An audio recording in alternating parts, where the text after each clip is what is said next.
આજે આપણે અહીંયા સૌ આ હિન્દુ આધ્યાત્મિક મેળાનું આજે ઉદ્ઘાટન થાય છે ત્યારે પ્રયાગરાજમાં મહાકુંભ ચાલે 144 વર્ષ પછી આ મહાકુંભ પ્રયાગરાજમાં થવા જઈ રહ્યો છે અને દુનિયાભરના લોકો આશ્ચર્યચકિત થઈ અને જોઈ રહ્યા છે. અનેક એમ્બેસેડર જોડે મારે વાત થઈ કે અમને આમંત્રણ પત્ર જોઈએ.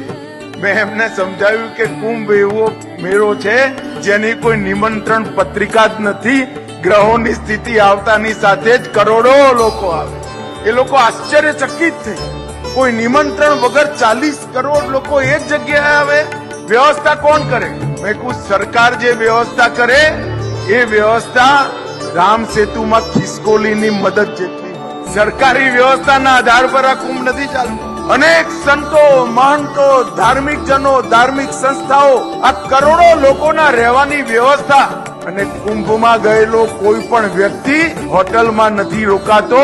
ત્યાં ટેન્ટમાં ઠંડીમાં જમીન પર સૂઈ ત્યાં ગંગા સ્નાન કરવા માટે લોકો જાય.